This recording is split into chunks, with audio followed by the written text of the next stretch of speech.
Gampangnya adalah kalau andaikan kejepit di pinggang, itu keluhannya biasanya nyeri di pinggangnya menjalar ke kaki. Oke. Oke, itu kalau di pinggang. Kalau di punggung, kalau ada yang kejepit, dia menjalarnya ke perut atau dada bagian depan. Oh, Ya, oke. jadi dari punggung menjalar ke depan. Di punggung juga bisa dua sebenarnya. Satu yang menjalar ke depan, kedua apabila dia kejepitnya di tengah atau yang lebih berat malah bisa lumpuh kedua kaki. Oh, oke. Kalau di leher sama ada dua. Kalau andaikan dia kejepitnya di cabangnya, dia nyerinya menjalar dari leher bisa menjalar sampai ke jari-jari tangan. Tapi kalau dia ngejepitnya di tengah, itu bisa mengganggunya sampai ke dada sampai ke bawah. Oh, jadi Itu kena semua. luas ya, jadi dari dada Luas ke ya, bawah. tergantung dari jenis kejepitnya seperti apa, seberapa berat kejepitnya, dan ya itu semua harus dipastikan dengan pemeriksaan MRI. Oke. Untuk kita bisa tahu posisi kejepitnya di mana dan seberat apa sih kejepitnya.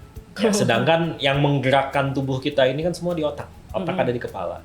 Jadi leher itu sangat ruangannya kecil, tetapi padat, sangat padat sekali, sehingga untuk apabila kita mau melakukan tindakan saraf kejepit di leher, tentu kita akan memerlukan persiapan yang lebih matang.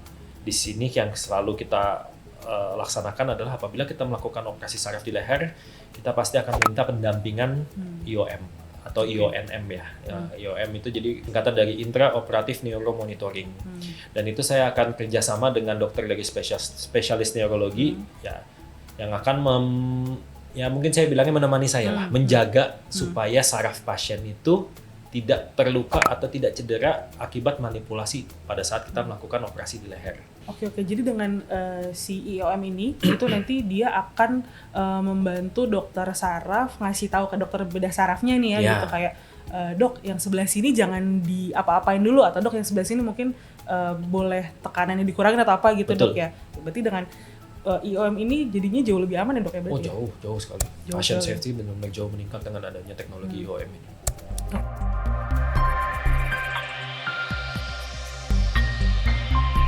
Oke, kalau tadi kita udah bahas soal resiko atau pengurangan resiko komplikasi ketika operasi. Nah, sekarang saya mau tanya, sebetulnya tindakan operasinya itu ada banyak kan jenisnya. Nah, itu apa aja tuh dok? Ada PLDD, ada arthrospine, ada macam-macam lah gitu. Nah, itu bedanya apa dan apakah semuanya itu bisa digunakan IOM juga untuk memantau selama tindakan? Jadi secara garis besar operasi dari area leher atau cervical itu dibagi dua, dari depan sama dari belakang.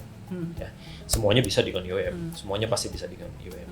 Nah kalau dari depan itu kita lebih fokus apabila kita ingin mengganti bantalan atau mengganti korpus vertebra ya, jadi yang badannya dari tulang lehernya itu kalau mau kita ganti itu dari depan. Kalau dari belakang itu biasanya kalau kita lakukan apabila kita ingin melakukan dekompresi luas. Ya. Dan tapi sekarang kan semakin berkembang teknologi. Dari depan saat ini kita selain bisa mengambil bantalan atau mengambil badan dari tulang lehernya, kita juga bisa melakukan namanya disc replacement. Jadi kalau dulu itu bantalannya kita ganjel saja, tidak ada fungsi untuk bergeraknya. Kalau yang baru ini kita bisa menggunakan implan yang menggantikan fungsi bantalannya. Jadi itu bisa mempertahankan range of motion atau gerakan dari leher pasien supaya tetap sama seperti sebelum operasi. Walaupun memang ada checklist-checklistnya tuh, nggak semua pasien bisa kita lakukan disc replacement karena ada resikonya juga. Kalau misalnya pada pasien yang tulang lehernya sudah tidak stabil atau alignment-nya mungkin ada yang bergeser, itu kita tidak boleh lakukan pasangan disc replacement karena beresiko terjadi gagal implan. Ya, jadi malah antara segmen atas sama bawahnya malah slip. Jadi kalau andaikan sudah usia lanjut, bentuk tulangnya juga sudah tidak ideal, ya lebih baik kita menggunakan yang kita ganjel aja. Ya, berharap nanti terjadi fusi antara leher atas sama leher bawahnya. Kalau dari belakang, kita lakukan yang namanya laminektomi dekompresi. Laminektomi dekompresi itu adalah kita melakukan pengangkatan segmen tulang leher untuk membebaskan saraf kejepitnya. Tapi kadang kalau andai kan sudah terjadi pengerusakan segmen tulang belakang leher, mungkin kita perlu menggantikan fungsi dari kestabilan tulang lehernya dengan kita pasang pen atau screw.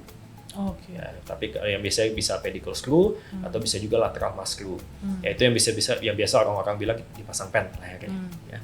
Itu masih biasa kita lakukan terutama pada misalnya kasus tumor atau pada kasus kecelakaan. Nah, itu mau nggak mau kita harus pasang pen karena memang struktur tulangnya sudah tidak bagus.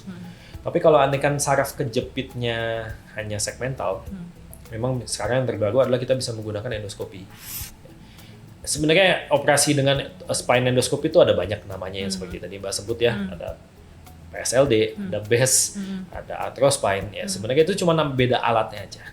Beda alatnya aja. Target operasinya tetap sama.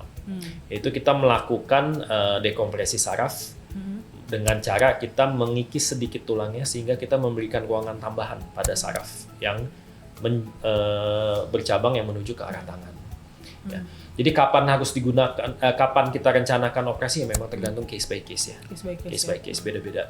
Kalau andaikan saraf kejepitnya ringan, mungkin kita bisa menggunakan yang endoskopi. Tapi kalau sudah berat, kemungkinan kita harus mengganti bantalannya, atau ya kalau luas multi level ya mungkin harus laminektomi yang diangkat segmen tulangnya. Tapi untuk saat ini itu paling banyak masih dilakukannya yang yang minimal invasif begitu ya, Dok ya berarti? Ya, jadi sebenarnya yang kita yang tadi yang ganti bantalan dari depan itu juga sebenarnya termasuk minimal invasif karena kita menggunakan mikroskop. Lukanya yang mungkin sekitar 4 sampai 5 cm. Itu sudah termasuk golongan minimal invasif. Ya, sedangkan kalau yang laminektomi yang buka banyak segmen tulang belakang, nah itu mungkin yang open lah kita bilangnya,